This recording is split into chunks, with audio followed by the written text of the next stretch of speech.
네, 갈피를 못 잡고 있는 주식시장 집중 분석을 해보겠습니다.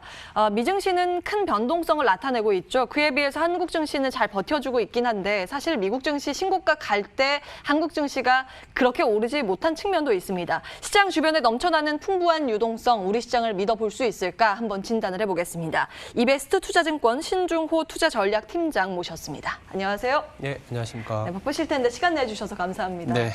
예, 먼저 미국부터 살펴봐야 될 텐데요. 지금 네. 미국 9월 조정설에 대한 이야기가 적잖게 나타나고 있습니다. 특히 이제 9월부터는 미국 대선 레이스가 본격적으로 시작을 해서 과거 데이터들 보면 그 대선 레이스 기간에 미증시가 주춤했단 말이에요. 시장에 대해서는 미증시 어떻게 판단하고 계십니까? 말씀하신 것처럼 사실 이제 시장이라는 게 어느 순간에 악재를 좀 호재로 인식할 때도 있고 어쩌면 호재를 악재로 인식할 때도 있는데 그게 이제 가격에 대한 어떤 레벨과 그 당시의 센티멘트와 연관이 된 것 같아요. 근데 지금은 보면은 워낙 가파르게 올라왔다 보니까 지금은 나오는 모든 내용들이 조금은 확인해야 되는 심리들을 좀 자극하는 내용들. 이를테면 얘기하신 것처럼 대선 레이스가 이제 11월 초반에 있기 때문에 이제 2달도 안 남은 상황이기 때문에 최근에 이제 트럼프 대통령이 지지율이 가파르게 복구되면서 트럼프가 다시 재선하는 거 아니냐라는 어떤 그런 기대도 있고, 한편으로는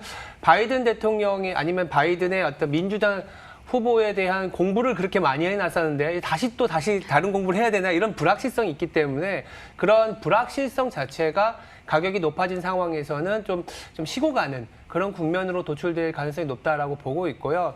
두 번째는 이제 8월 달까지 이제 미국 같은 경우에 의회도 휴가였기 때문에 이제 9월부터 다시 이제 어떻게 보면 일을 하기 시작했다라는 거죠. 그러면 지금 시장에서 기대하고 있는 게 2차 추가 부양책에 대한 논의들이 시작이 될 텐데 그게 얼마나 빨리 나오고 얼마나 강하게 나오는지에 대한 어떤 기대 내지는 어떤 불확실성 요 정도 기간이 9월에서 10월까지는 이어질 수 있지 않겠냐라고 보고 있는 상황입니다. 예. 불확실성이라고 하면 좀 거친 하락을 예상을 하고 계신 걸까요? 아니면 어느 정도 숨고르기 정도로, 그러니까 매물 소화 과정 정도로 우리가 바라봐야 되는 걸까요? 참 그게 이제 섣불리 말씀드릴 수 없는 게 기본적으로 지수가 5% 조정을 받았다 그러면 좀 약간 옆에서 바라보는 입장에서는 건전한 조정이라고 하지만 사실 시장에 계신 분들은 지수가 5% 조정이게 되면 개별 종목은 상당히 많은 좀 버티기 힘든 국면으로도 사실 진입을 하긴 하거든요. 건전한 조정이라고 분석은 할 수는 있겠으나 이제 실제 시장 참여자 입장에서는 건전한 조정이 어디 있습니까? 그렇죠. 그래서 그러니까 저희들 같은 경우에 이렇게 좀 사실 가격이 많이 올라온 상황에서는 캐시도 하나의 전략이다. 그래서 이제부터는 그러면 더 이상 기회가 없느냐, 시장이 안 올라가느냐 이런 건 아니라는 얘기를 드리는데 다만 저희들이 봤을 때는 5% 내지는 10% 조정도 나올 수는 있습니다. 2018년에도 그랬고 2019년 중반에도 지금과 같이 변동성과 지수가 같이 높아지는 국면 이후의 시장을 보면은 시장이 5%에서 10% 조정? 거기다가 한 달에서 어떻게 보면 한 달 반까지도 기간 조정이 있었거든요.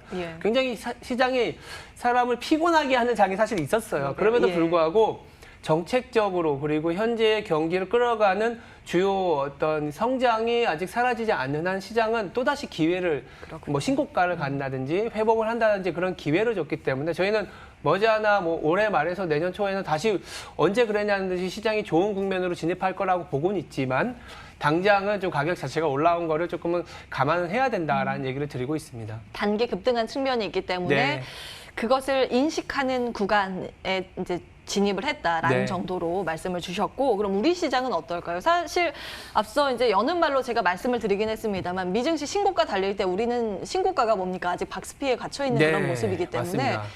오른 것도 아니죠. 이제 코로나19의 1차 타격 받은 거 그거 회복하는 정도까지 지금 보여지는데 우리 시장에 대해서는 또 다른 관점으로 봐야 될까요?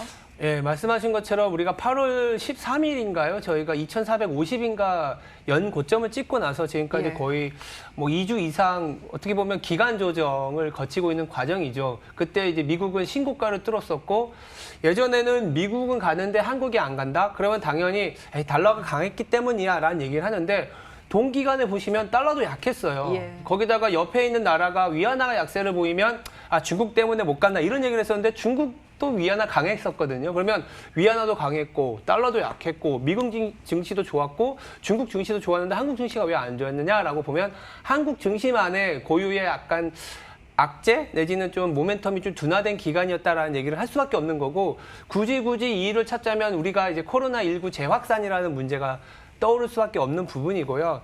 근데 하필이면 2,450을 굳이 밸류에이션이나 현재 경제로 조금은 가늠해 보면 우리가 지금 올해의 GDP는 다들 빠질 걸 알고 있잖아요. 그러다 보니까 내년에 대한 그림을 그릴 텐데 내년에 대한 우리나라의 명목 GDP가 대략 한 1970조 원 정도 돼요. 1970조 원인데 그걸 지수로 환산하면 이게 2,450이었다라는 거죠. 무슨 얘기냐? 지금부터 내년에 대한 그림을 그릴 때 내수나 수출이 좋아지는 모습을 봐야 되는데 하필이면 8월 중순에 고점을 찍었을 때 코로나19가 재확산되면서 내수에 대한 기대가 8월 말에 있는 데이터가 9월 말에 나오고요. 추석 전후에. 그리고 9월 말에 있는 데이터가 10월에 나오는데 내수에 대한 기대를 한두 달 동안은 기대하기가 굉장히 어렵다라는 측면.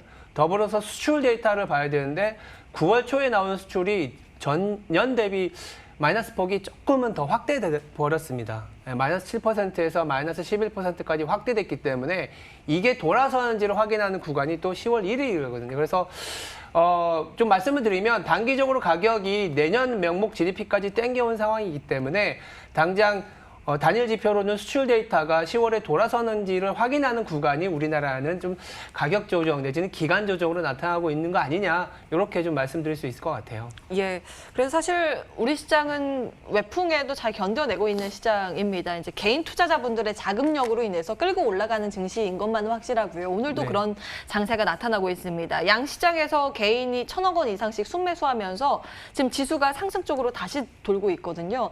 그러니까 이런 개인 투자자의 유동성이 있지만 네. 이제 추가적으로 강하게 지수가 치고 올라가려면 그 전제 조건은 어떤 걸 봐야 되는 건지도 궁금하고요. 실적이죠. 실적인데 예. 지금 당장 상반기나 지금까지 올라왔었던 것들을 보면 뭐 밸류에이션으로 올라왔다라는 그 자체가 기대감 때문에 올라온 건 맞고요. 근데 미국도 그렇고 다 그랬어요. 다 그런데 이제 하반기부터 그러면 설사 이제 약간 그 기대했었던 실적까지는 아니더라도 소위 말해서 돌아서는 실적을 보여주면 아 지금부터 더 개선이 될 수 있겠구나라는 얘기를 드릴 수 있을 텐데 예. 우리나라 실적 데이터를 이렇게 그려보시면 정확하게 수출 그림하고 똑같아요. 그래서 수출 금액이 올라오는 우리가 지난 10년간 그래도 여러 가지 악재가 있었잖아요. 중국의 구조조정이라든지 보호무역주의라든지 뭐 이런 부분들이 있었음에도 불구하고 월간으로 그래도 500억 달러 정도는 하는 나라예요. 근데 지금 400억 달러까지 빠진 상황이거든요. 근데 이게 400억에서 410억, 20억 이렇게 올라가면서 지수를 끌어올리고 이익을 조금은 개선시키는 모습을 가는데 이게 확인이 되는 게 아까도 말씀드린 것처럼 수출 금액이고 그리고 특히나 수출 금액에서 가장 많은 차지하는 게 반도체다 보니까 반도체의 어떤 업황에 대한 사이클이 지금은 바닥이구나라는 거를 인식이 된 그 시점이 와야 되는데 그게 저희들 같은 경우에 4분기에는 그래도 디램 스팟이든 내년에 대한 그림을 반도체가 소위 말해서 시장을 끌고 갈 수 있는 힘이 생길 거다라는 얘기를 드리고 있어요. 그렇다면 그냥 9, 10월에 대선의 이슈도 있고 거기다가 우리가 4분기 가서야 반도체를 중심으로 한 수출과 이익의 개선을 볼 수 있기 때문에 그 전제 조건 하나가 조금은 해결이 되면 우리가 2,400에서 좀 기간 조정 개인들의 매수가 좀 들어오면서 기간 조정 거칠 수 있는 상황이긴 하지만 다시 2,400에서 2,500, 2,600까지도 좀 열고 있는 상황이다. 이렇게 말씀드리면 될 것 같아요. 예. 수출이 중요하다 다시 한번 강조해 네. 주셨는데 이 수출 데이터가 회복세를 나타내는 거를 확인이 먼저 필요해 보입니다.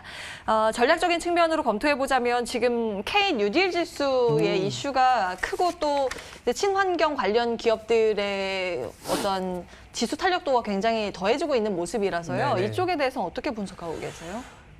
뭐 정부에서 이렇게 신성장 산업이라고 뭉뚱그려서 나오긴 했지만 사실 시장에서는 이미 그 소위 말하는 BBIG, 뭐 예. 바이오나 배터리, 뭐 게임과 같은 지금 현재 우리 시장을 주도하고 있는 기업들에 대해서는 이미 시장에서는 이 기업들이 향후에 먹거리를 제공해 줄 것이다.